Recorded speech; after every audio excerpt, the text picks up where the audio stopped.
ফিরলাম আজকের বাংলাদেশে। আহমেদ হোসেন ভাই, অনেকগুলি প্রশ্ন আপনার কাছে এসে জমা হয়েছে। আমি প্রশ্ন যুক্ত শুধু এইটি করেছিলাম, জ্যেষ্ঠ নেতাদের আচরণে আপনি বা আওয়ামী লীগের লোকজন বিব্রত কিনা।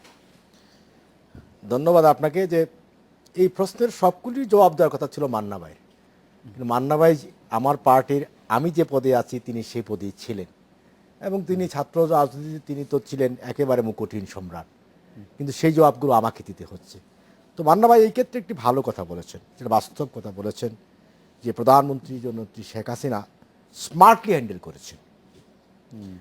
মানে একজন লিডার ইন টাইম, যথাসময়ে সঠিক সিদ্ধান্তটি নেওয়া, এটা তার, তিনিই নেতা, তিনি যোগ্য নেতা। এবং এই যাবৎ বঙ্গবন্ধু কন্যা প্রধানমন্ত্রী শেখ হাসিনার প্রতিটা সিদ্ধান্তই তিনি একেবারে স্মার্টলি হ্যান্ডেল করেছেন। ঠিক 5 জানুয়ারি নির্বাচনটা উনি স্মার্টলি হ্যান্ডেল করেছেন। না, এটা আমারও মনে হয়, কিন্তু আপনার এটা মনে হয় কিনা প্রধানমন্ত্রী শেখ হাসিনা এটা বলেছেন যে আওয়ামী লীগের সব নেতাকে কেনা যায়, সেটাও স্মার্টলি উনি এখানে না, এটা একটু অফিসিয়ালি বলেননি, এটা আমরা অফিসিয়ালি কথা শুনিনি। না, আমরা শুনেছি মানে উনার মুখে থেকে। যেমন এখানে আহমদ আজম সাহেব একটা কথা বলেছেন, এটা আমার বলা উচিত। ওনারা সজীবদের জয় সম্পর্কে আব্দুল লতিফ সিদ্দিকী সাহেব কথা বলেছেন, সেই কারণে তিনি পার্টি থেকে এক্সপেলড হয়েছেন বা অব্যাহতি হয়েছেন। মানে ছিদ্রপথ খোঁজা আর কি, বাস্তবতাকে মেনে নিতে পারছেন না। তো আমি এখানে উল্লেখ করতে চাই, আমি ওয়ার্কিং কমিটি মিটিং থেকে সোজা এখানে আসছি। মাননীয় প্রধানমন্ত্রী শেখ হাসিনা বলেছেন আজকের মিটিংয়েই যে জয় সম্পর্কে যদি আরো বেশি কিছু বলতো তাহলেও আব্দুল লতিফ সিদ্দিকী আমি পার্টিতে এক্সপেল করতাম না। যখন সে ধর্ম, আপনার তাবলিগ জামাত এবং রাসূল করিম সাল্লাল্লাহু আলাইহি ওয়াসাল্লাম সম্পর্কে আপনার কাছে কি এটা জানা আছে কিনা, আমি একটু আপত্তিকর বক্তব্য দিয়েছে, তখন এখানে আমি একটু মান্না ভাইয়ের কথাটা আপনাকে, এই যে কানা ঘুষা শোনা যাচ্ছে যে আব্দুল লতিফ সিদ্দিকী বলেছিলেন যে সজীবদের জয় $2 লাখ মাসে বেতন পান, এই বক্তব্যটি কি নিয়ে কি কোনো আলোচনা হয়েছে? এই কথাটা কি আসলে সত্য মিথ্যা, মানে কি একটি হাওয়া থেকে পাওয়া তো আমি শুনি, আমি এখন শুনলাম। আব্দুল লতিফ সিদ্দিকী কি এই কথা বলেছেন? না, আমি তো এই আপনার মুখ থেকে শুনতেছি। আমি তো আমি অবশ্য এটি আপনিও শুনিনি, আমিও শুনিনি। এটা মান্না ভাই কাজে হাওয়া থেকে পাওয়া কথার সাথে তো কোনো আপনার আলোচনা হতে পারে না। এই সকল কথা আমার কাছে নেই, কিন্তু আমার নলেজেও নেই। কিন্তু মাননীয় প্রধানমন্ত্রী শেখ হাসিনা এটা বলেছেন যে সজীবদের জয়ের বিরুদ্ধে আরো ভয়ঙ্কর বা আরো আক্রমণাত্মক কথা বললেও তার চাকরি যাওয়ার কোনো ব্যাপার ছিল। এর চেয়ে বেশি কিছু বললেও আব্দুল লতিফ সিদ্দিকী তিনি পার্টিতে এক্সপেল করতেন না, সেটা অন্য জিনিস। ধর্ম নিয়ে যখন কথা বলেছে, ইসলাম নিয়ে কথা বলেছে, যখন ধর্মীয় অনুভূতিতে আঘাত করেছে, আপনার তাবলিগ জামাত, হজ হচ্ছে, রাসূল করিম সাল্লাল্লাহু আলাইহি ওয়াসাল্লাম তাকে নিয়ে কথা বলেছে, তখন তিনি এটা সহ্য করবেন না। এবং ওয়ার্কিং কমিটি এবং এই ওয়ার্কিং কমিটিতে কিন্তু বিস্তর আলোচনা হয়েছে এবং প্রতিটি মেম্বারই দাঁড়িয়ে কথা বলেছে, সকলেই এক বাক্যে কথা বলেছে যে লতিফ সিদ্দিকীকে এই মুহূর্তে পার্টি থেকে এক্সপায়ার করতে হবে। লতিফ সিদ্দিকীর পক্ষে কেউ বলেন নাই? না, প্রশ্নই ওঠে না। আপনাদের এতদিনকার কলিগ, আপনাদের এতদিনকার প্রশ্নই ওঠে না। আমার কিন্তু মানে মনে হচ্ছে যে কেউ লতিফ সিদ্দিকীর পক্ষে যাওয়া মানে তো আমি নাস্তিক হয়ে গেলাম। তাই লতিফ সিদ্দিকীর পক্ষে যাওয়া মানে তো আমি ধর্ম থেকে আউট হয়ে গেলাম। লতিফ সিদ্দিকীর এই বিষয়টি আপনাদের জানা, লতিফ সিদ্দিকীর এই বিষয়টি আপনাদের জানা ছিল না? উনি কোনোদিন এটি বলেন না, এগুলো বলেননি। হঠাৎ করে টাঙ্গাইল সমিতি, টাঙ্গাইল সমিতিতে দাঁড়িয়ে এসে তাও দেশের বাইরে তিনি এই কথা বলেছেন এবং প্রসঙ্গ ছাড়া, মানে এটা উনি আপনাদের সাথে কোনোদিন শেয়ার করেন না। এইগুলো নিয়ে কথা বলেননি। যখন বলেছেন তাৎক্ষণিকভাবে বিদেশে অবস্থান করে প্রধানমন্ত্রী শেখ হাসিনার সিদ্ধান্ত নিয়েছেন পার্টি থেকে এক্সপেল, এবং আজকে মন্ত্রিসভা থেকে তাকে বাদ দেওয়া, এক্সপেল করা হয়েছে। এই মুহূর্ত থেকে আমি এই টকশোর মাধ্যমে দেশবাসীর উদ্দেশ্যে বলতে চাই, এই মুহূর্ত থেকে লতিফ সিদ্দিকী আমার পার্টির কোনো অ্যাসেট নয়, তার প্রতি পার্টির কোনো দায় দায়িত্ব নেই।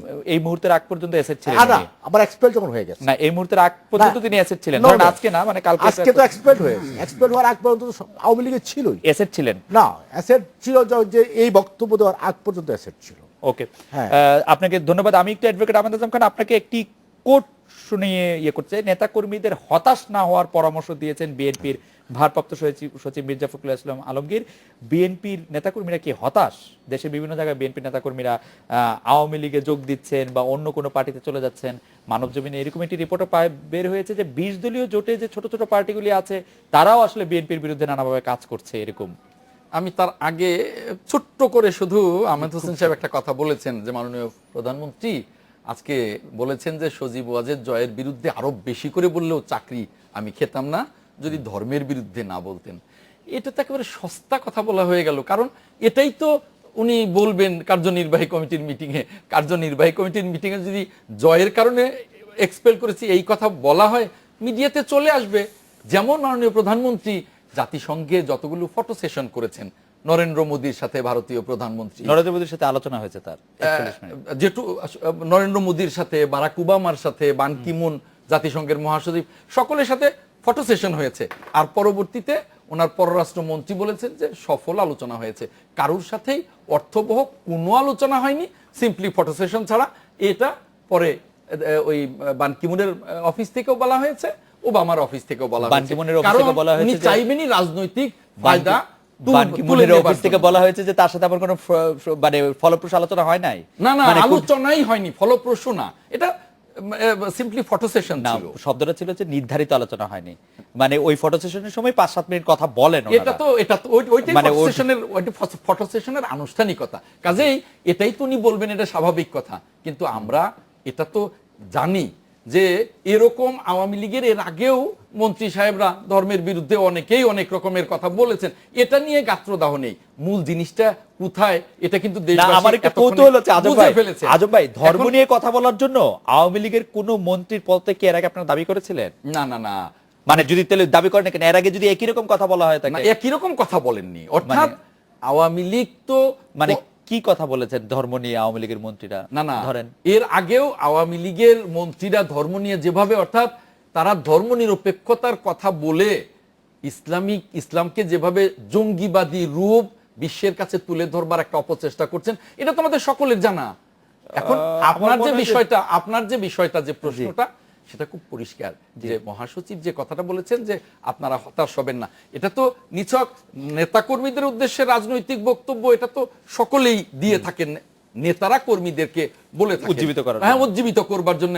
এটা তো কোট করবার মতো তেমন কোনো বিশেষ কিছু না। আর মানব জমিনে যে কথাটা এসছে যে বিভিন্ন জায়গায় 20 দলীয় জোটে ভাঙন, এটা তো মানব জমিনে এর চেয়ে বড় খবর এসছে যে 20 দলীয় জোটকে ভাঙার জন্য সরকার অনেক আগের থেকে তৎপর, কিন্তু এখন পর্যন্ত কার্যকর কোনো ভাঙন কিন্তু 20 দলীয় জোটেও হয়নি।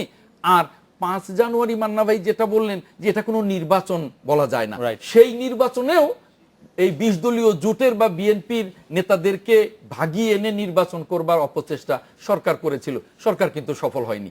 সেদিক থেকে আমি মনে করি এখনো বিএনপির নেতাকর্মীরা উজ্জীবিত, ঐক্যবদ্ধ, এবং 20 দলও এখনো ঐক্যবদ্ধ, শেষ পর্যন্ত থাকবে। মানে ভাই, আমি এই জায়গা থেকে একটু আপনাকে জানতে চাইছিলাম যে সত্যি এই উজ্জীবিত ঐক্যবদ্ধ যে শব্দগুলি বলা হলো, বা রাইট টাইমে রাইট ডিসিশন নেওয়ার ক্ষেত্রে যেটি আহমেদ হোসেন ভাই বললেন, সেই ক্ষেত্রে আপনার মূল্যায়ন বা আপনার আমি আবার বলবো, এইসব ব্যাপারে বর্তমান প্রধানমন্ত্রী স্মার্টার, বেশি স্মার্ট আমি বলবো।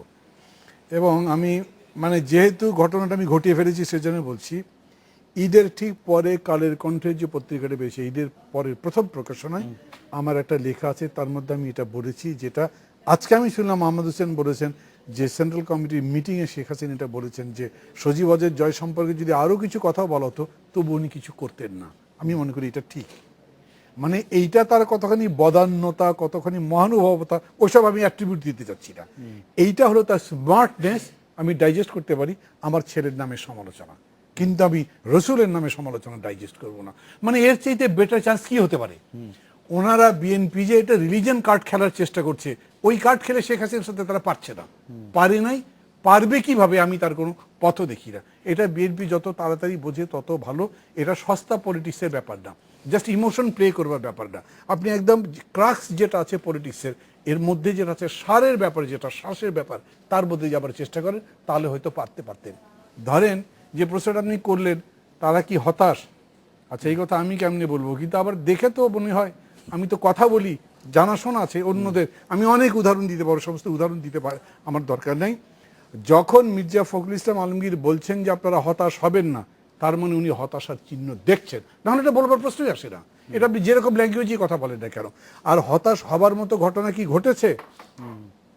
হতাশ হবার মতো ঘটনা না ঘটে আপনি সিটি কমিটি ভেঙে দিলেন কেন? নতুন একটা সিটি বানালেন কেন? তারপরে কবে থেকে আন্দোলনের প্রোগ্রামের কথা বলছেন? একটা ঈদ গেল, আর একটা ঈদ যাচ্ছে, মানে পার হয়ে গেছে, তারপরে কবে থেকে করবেন সেটাও ঠিক নেই। এবং সবচেয়ে বড় কথা হচ্ছে, বালুর বস্তা দিয়ে 29-এর গণতন্ত্র অভিযাত্রা বন্ধ হয়ে গেছিল, তারা সেরকম কাজ করতে পারেনি। আমি কিন্তু এটা তাদেরকে দোষারোপ করছি না, আমি বলছি তারা সেই আন্দোলন করতে পারেননি যে আন্দোলন তারা করতে চেয়েছিলেন 5ই জানুয়ারিকে কেন্দ্র করে। এটার মধ্যে হতাশার ছাপ তো থাকবেই। ওইটুকু হতাশা যদি রাজনৈতিক কর্মীর মধ্যে না থাকে তার মধ্যে কোনো আশাই ছিল না, তার মানে আমাকে তাই ধরতে হবে। হতাশা মানে কি, আশাটা হত হয়েছে। একটা আশা নিয়ে শুরু করেছিল, সেই আশা জয়যুক্ত হয়নি। একটা আশা মনে করেছিল বাস্তবায়িত হবে, সেটা বাস্তবায়িত হয়নি। That is very true. বিএনপির জন্য সেই আশা বাস্তবায়িত হয় নাই। এখন তারা কি উজ্জীবিত আছে? এটা তারা ভবিষ্যতে কাজের মধ্যে দেখাবে, তাদের আচরণের মধ্যে দেখাবে, উচ্চারণের মধ্যে দেখাবে। এখন পর্যন্ত পুরো দলকে উজ্জীবিত করবার মতো কোনো কর্মসূচি যে মাঠে আছে, নেতাকর্মীদের চেহারার মধ্যে আছে, আমার কাছে কিন্তু সেরকম মনে হচ্ছে না। আমি আওয়ামী লীগের পক্ষেও বলতে যাচ্ছি না, বিএনপির পক্ষেও বলতে যাচ্ছি না, বাট ফ্যাক্ট ইজ ফ্যাক্ট। ওইটুকু যদি আপনি না বলেন তাহলে আপনি আসলে কারো পক্ষেও থাকতে পারবেন না, কারো বিপক্ষেও থাকতে পারবেন না। মানে আপনাকে ধন্যবাদ। আমরা একটা বিরতি নিচ্ছি, বিরতির ফিরে এসে আমাদের শুনবে আপনার কাছে জানতে চাই যে আপনি দলের সাংগঠনিক সম্পাদক, কিন্তু আপনি নিশ্চয়ই জানেন যে আওয়ামী লীগ এবং আওয়ামী লীগের বিভিন্ন অঙ্গ সংগঠনের দলীয় নেতাকর্মীদের মধ্যে বিভেদ এখন প্রকাশ্য। তাদের বিভেদের বিভিন্ন বিষয় হচ্ছে যে কোনো জায়গায় কোনো টেন্ডার, কোনো জায়গায় কোনো জমি, কোনো জায়গায় অন্য অন্য বিষয়গুলি।